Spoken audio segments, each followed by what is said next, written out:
What's up everybody, welcome to Rotor Right Workbench. I'm Let's Fly RC, and today I'm going to walk you through how to get started with your Fat Shark Pro Start Kit. The Fat Shark Pro Start Kit comes with this amazing protecting case. Let's go ahead and open it up and see what's inside. Alright, inside your Pro Start Kit, you're going to get a set of Dominator goggles, which are really great, high performance goggles. These aren't just your average entry-level goggles, these are pro goggles that come with this kit. You get your Radio Master Pocket, which is again another great addition to this kit that is a pro level radio. You can use these items in future builds with your future drone needs if you decide to upgrade from this drone, which is our Vision 40, which is also included in the kit. And this is an awesome, really durable little drone that you can fly indoors or out and get started in the FPV hobby. It also comes with your batteries, your goggle battery, and chargers for both of those as well. Your Pro Start Kit's going to come with a Radio Master Pocket radio. Let's go ahead and get started getting that set up and ready to go. The first thing I recommend you do right off the bat is to take the charger included in the package and your power brick here. We're going to plug this into the wall and plug this into the radio on the bottom here. The Radio Master Pocket actually has two USB-C ports, one on the top and one on the bottom. This USB-C port that's on the bottom is for charging. The USB-C port on the top is used for simulator use and for updating the radio in the future. And the power LED will turn on red to indicate that the radio is charging.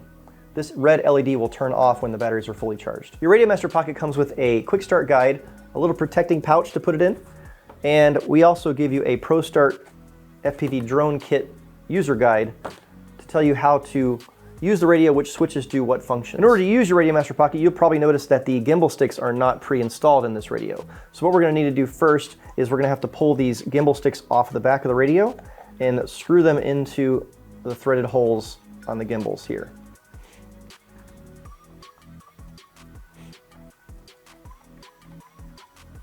This antenna flips up and down, and depending on how you have your antenna oriented on your drone, whether it's in a horizontal direction or a vertical direction, this antenna is multi-use capable. You want to match this antenna's orientation to the orientation of the antenna on your drone to get the best reception. To power up the radio, press and hold the power button until all four square boxes go from left to right. Welcome to HTX. Throttle warning. If you receive a throttle warning, lower the throttle stick all the way down to clear the warning. Switch warning. If you receive a switch warning, make sure that all your switches are oriented in this position. These two switches need to be out to clear the switch warnings. You should have these switches in these positions to start with whenever powering up the radio or whenever you go flying. This is the default location of all the switches. Let's go over all the switches and figure out what each one of these switches does. In the default configuration, this is your arm switch. This is the SA switch, and as labeled on here, pressing in the switch will arm the drone and letting it release will disarm the drone. In the default configuration, the SB switch, which is this switch here, with the down position, you're going to be in angle or level mode. This will give you stabilization for your drone and allow it to be stabilized whenever you move the sticks around. If you go back to center, it'll right the drone back to center. If you want to flip to manual mode, you need to flip this switch two positions all the way up, and now you'll be in manual mode and you'll no longer be in self-level mode. This will allow the drone to move around and stay in its orientation whenever you release the sticks back to center. If you crash the drone and you're upside down, there's a feature called flip over after crash in Betaflight, and this switch is what we're going to use for that feature. In order to flip your drone over after crashing upside down, you're going to flip this position 2 clicks to the up position, and then you're going to arm the drone with the arm switch, and you can use the right stick to try to flip the drone over in that position. When you're done, disarm, go back to regular, and rearm the drone, and you'll be ready to fly again. And if you lose your drone, you can't figure out where it's at, this final switch over here is your beeper. Press that switch right there to activate the beeper mode. Make sure you disable beeper before you go try to fly the drone again. To power off the radio, we're going to press and hold the button just like before until all of the bars go back to the left, the radio will vibrate, and you're ready to be powered off. Next up, we're going to talk batteries. With your Fat Shark Pro Start Kit, it's going to come with your drone batteries and your goggle battery. In order to charge your goggle battery, we recommend using this wall adapter with this USB-C cable. We'll plug in the USB cable to the power brick, and the other end of it goes into the goggles right here on the USB port. Plug this into the wall.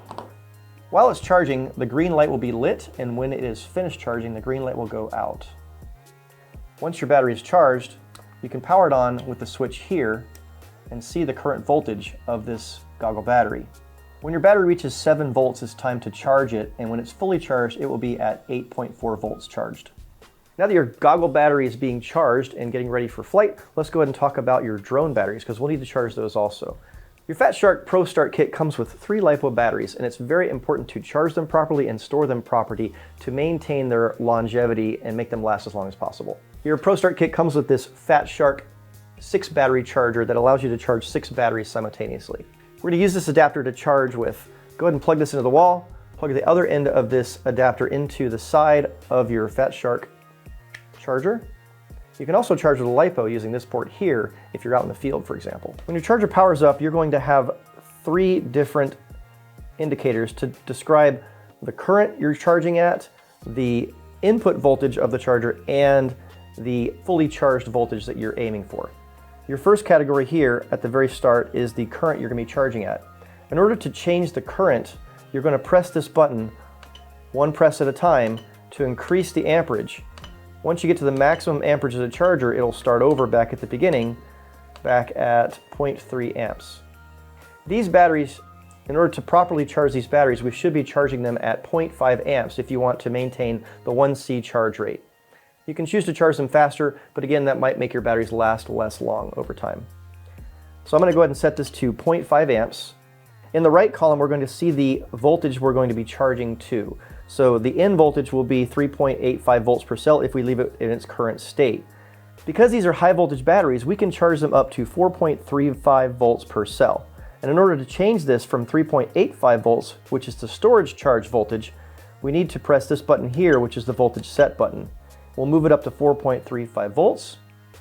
And then once we have that voltage set, we can press and hold this start-stop button to start the charging process. You can do this with the batteries plugged in or without the batteries plugged in. Once you press and hold the button, the lights will change to red to indicate that it's charging. And you can now go ahead and plug in your batteries. Once you have your batteries plugged in, you'll get a visual indicator on the LCD display here for each of the 6 ports to let you know that the battery is charging. If your battery is currently charging, it'll be flashing red to indicate that it's charging. And when the battery is finished charging, it will say OK on screen, and that will mean that the battery is finished charging to that voltage. Now after flying, it's always a good practice to make sure that all your batteries are storage charged to maintain their longevity and make them last as long as possible. In order to do that, we're going to stop the charge, and we're going to set the voltage over here to 3.85 volts for storage charge. Then we're going to press and hold again to restart the charge cycle. It'll discharge your batteries down to 3.85 volts, and when it's finished, it'll say OK. There's a round side and a square side to this battery. Just make sure that when you're plugging it in, you're plugging it in the right orientation. It only fits one way. Next up, let's talk about the goggles that come with this kit.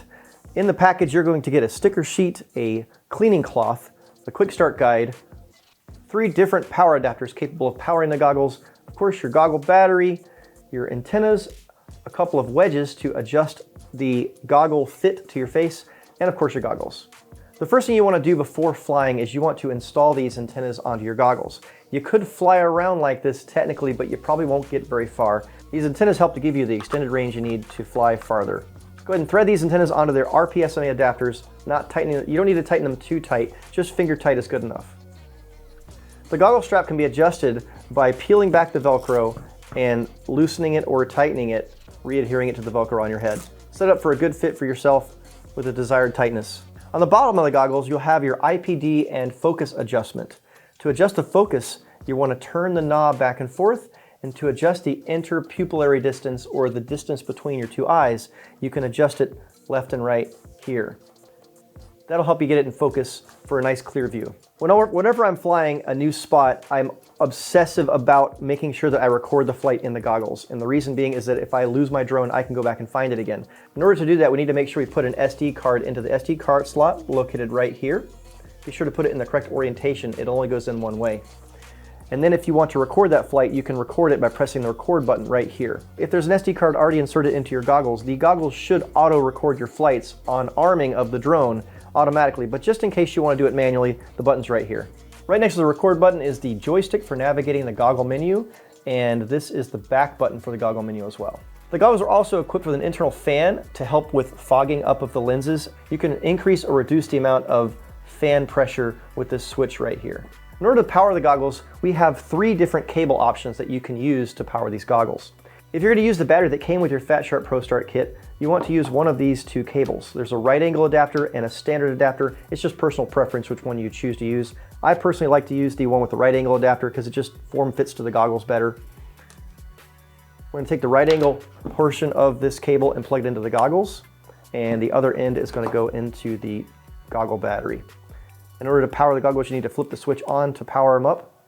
You should hear the fans kick on when the goggles power up, and the LCDs will power on after a few seconds. If your goggles aren't powering up, there's a power button on the bottom here. Make sure that you press the power button to power on the goggles if they're not powering up when you plug in the battery. Now it's time to grab your drone and go fly. Wait, no, there's a couple extra things we want to talk about first. The onboard video recording of this drone actually records in a much higher quality than what you get out of your goggles. So if you'd like to pull that footage off of the drone and use it for your YouTube videos, you can use this cable right here. It plugs into the Walk-Snail video transmitter and allows you to download the footage off of the video transmitter onto your computer so you can do editing with it. It also allows you to do updates in the future with your Walk-Snail system, but you shouldn't have to do any updates with this drone. It should be updated out of the box and ready to go with your goggles. It should be pre-bound to everything. You also shouldn't need to update the software of the flight controller in beta flight. It should come pre-flashed and set up with everything ready to go out of the box. Now that everything's charged up and ready to go, it's time to go fly. But first we want to make sure that everything is set up properly and everything is working the way it should before we go and take our first flight. You should always power up the radio before powering on the drone so that the radio is ready to receive the signal. We're going to power up the radio by holding the power button like before until all 4 squares go to the right. Welcome to HTX. Once we have powered up the radio and we don't have any warnings, we're going to go ahead and power up the drone next.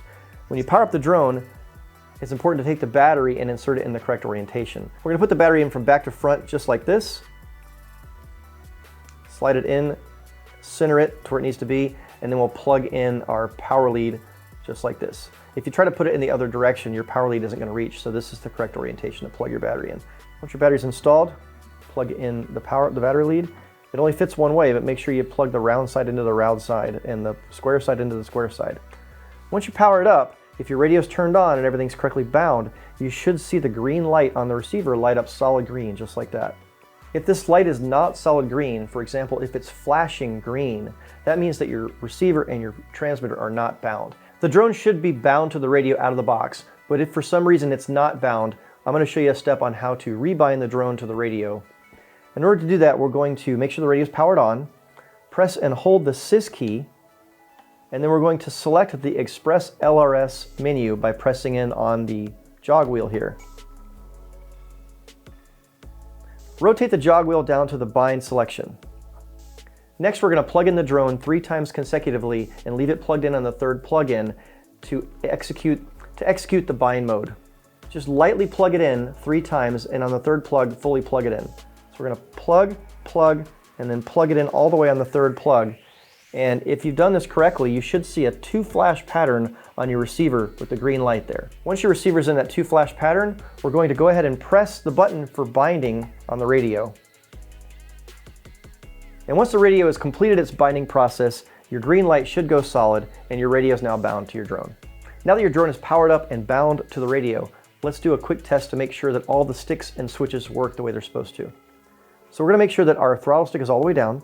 Make sure that our right stick is centered, and we're going to go ahead and arm the drone for the first time. Press in the switch to arm the drone and your prop should start spinning.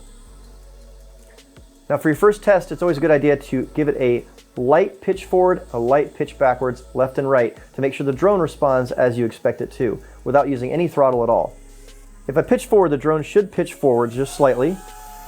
If I pitch backward, the drone should pitch backward slightly as well. And left and right, and then yaw left and right. Don't really need to test that, but you can see that the yaw is working properly also. Another good test to make sure everything is set up properly is to go ahead and check the turtle mode switch to make sure that everything is working properly. This is your turtle mode switch. If you flip it into the up position with the drone disarmed and then arm the drone, if you move your right stick to the right, your right motor should spin, and if you move your right stick to the left, your left motor should spin. Forward, backwards, same thing. If you've done all that successfully, your drone is properly set up and it's ready for your first test flight. So now we can go ahead and give our first test flight, flip all our switches down, and then go ahead and arm the drone, and we're ready to go ahead for our first test hover. A little bit of throttle, just to get it off the ground, is good for the first time. Just to make sure the drone flies properly. Go ahead and land and disarm. Now we need to get our goggles plugged in and make sure that we have video so we can actually go and fly FPV. Now that we know that our drone is set up and flying properly, let's go ahead and get the video feed hooked up so we can see what we're doing. We can see where we're flying. When you first plug in your drone, you should see the green light on the Walksnail video transmitter flashing rapidly green to let you know that it's looking for the goggles. Once it's in that state, we can go ahead and plug in our goggles, plug in our battery, make sure we power it on, and plug into the goggles, make sure that our power switch is on our goggles. And if it is done, if your power switch is on, you should hear the fans spin up on the goggles. And you should see the LCD display light up on the goggle menu. It takes a few seconds for the goggles to boot up. After they finish their boot sequence, you should see this flashing green light go solid green to indicate that it's connected to the goggles. This could take up to a minute to happen. And once this goes solid green, you should see the video feed inside your goggles. Your drone should come pre-bound to the goggles out of the box, but if they're not bound for whatever reason, I'm going to show you real quick how to bound the two together. To initiate the bind sequence, we're going to go ahead and reach in with a little tiny plastic tool such as this and touch that black button right there. If done successfully, the LED should illuminate solid red to indicate that it's in binding mode with the goggles. If you're having to perform these steps, it's a good idea to have a little fan handy just to prevent the video transmitter from overheating on the bench in case you take a little bit too long to do these steps. So just keep that in mind. If it does overheat on you, it's a good idea to have a little fan. In order to get the goggles into binding mode, you're going to need a sharp tool to poke the bind button on the goggles.